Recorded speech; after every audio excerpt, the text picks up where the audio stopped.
In Mark IV model form, the Toyota Yaris has been further Europeanised, with sharper styling, a better quality interior and improved media connectivity. Most important, though, are the significant changes made to its segment-leading hybrid engine, giving the car better fuel economy, lower emissions, and a greatly enhanced capability to operate on electric power alone at higher speeds and over longer distances. What was already a class act has just become genuinely hard to overlook. What the original versions of this Yaris hybrid were designed to do, they did brilliantly, just not in a very engaging way. This Mark IV version, though, is rather different, as you'll feel instantly from the way it zips more energetically away from rest. That has a lot to do with the denser cells used in the new 0.76 kilowatt-hour lithium-ion battery, which powers two electric motor generators integral to the completely redesigned fourth generation self-charging full hybrid drivetrain. This still works with a 1.5 litre petrol engine, but that combustion unit now has 3 rather than 4 cylinders, and it's mated to a completely reworked eCVT auto gearbox, which now responds far more quickly to throttle inputs rather than in its own sweet time as before.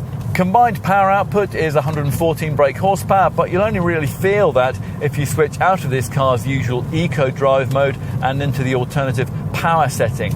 There is a further EV mode in which the car can run on battery power only for up to 4 miles, or in theory at up to 80 miles an hour in totally electrified form.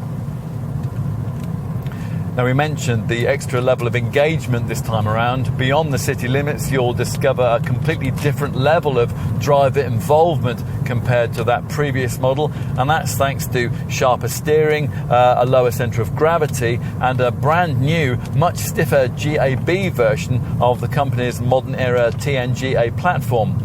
Reworked torsion beam rear suspension also helps here, though we think that on plusher variants fitted with larger 17-inch wheels, like the one we're trying here, Toyota has set it up a touch too firmly. That affects ride quality over poorer surfaces.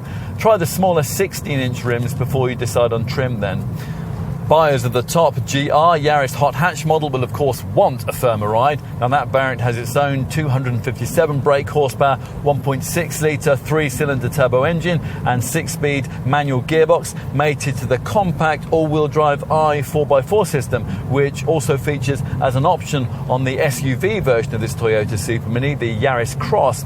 Otherwise, all Yaris models are now full hybrid powered with auto transmission and front-wheel drive, in which form their class-leadingly clean and frugal, according to the WLTP figures. A base spec variant can manage up to 68.9 mpg on the combined cycle and up to 92 grams per kilometre of CO2.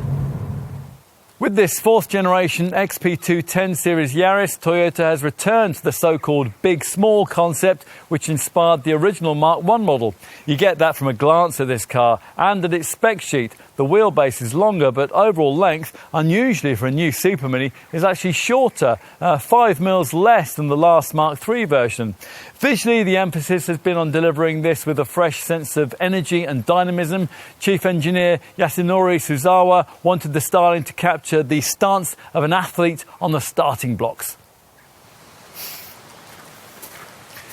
You can see this in the aggressively shaped rear wings, which arch up into the C-pillars, and in the car's more purposeful, wider, lower and more compact proportions, which aim to deliver the impression of condensed power. The front end continues with that more energetic theme, the larger grille topped by this prominent central emblem and flanked by headlights that extend back towards the front wheels.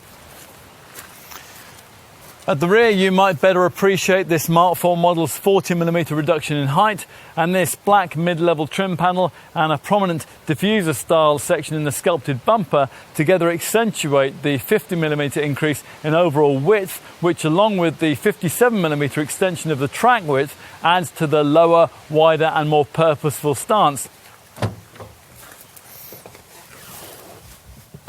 Well, a big step forward certainly been taken. The fascia style is more modern. The trim materials are of high quality. This 8-inch central infotainment screen now no longer has a turn of the century look, and providing you avoid base trim, there's even a set of circular digital dials in the instrument cluster. Function as well as form has been prioritised here too, hence the way that to improve visibility, the instrument panel has been set lower and the A-pillars here have been pulled further back. Plus, Toyota has tried to create more of a spacious feeling environment by moving these front seats slightly outwards and 60mm rearwards. You sit lower too, which delivers a sportier stance in front of this smaller 3-spoke wheel. There's a bit more tech too, standard Apple CarPlay and Android Auto smartphone mirroring. There's an included rear view camera and the option of a colour head-up display.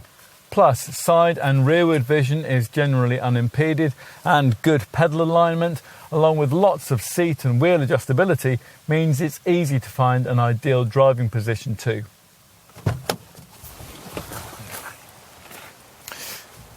Time to take a seat in the back. Now, with 50mm of extra wheelbase length this time around, you'd hope for a few improvements here. But despite the provision of 20mm more legroom from this Mark IV design, cabin space still feels merely average by class standards, possibly because the hybrid system battery is now under this bench rather than, as before, beneath the boot floor. We'll finish with a look at boot space. Bearing in mind the battery relocation we just mentioned, we were expecting a small improvement in size here, so it's a fraction disappointing to find the same 286 litre capacity as before. At a time of radical change in the motor industry, this 4th generation Yaris had to deliver, and by and large it has. As before, most will still choose this hybrid supermini for its superb refinement, its regularly achievable 50 to 60 miles per gallon economy, and its tax-friendly sub 100 grams per kilometre CO2 readings. The difference now, though, is that those aren't the only reasons why you might want one. As an alternative to a baby battery-powered full electric small hatch, it may not be quite as good for the planet, but for most people, most of the time, it's by far the better all-round choice. And the bottom line, well, ask yourself what you really need a supermini for, and then see if this Yaris doesn't tick every single box. Toyota, it seems, knows how to write a bestseller.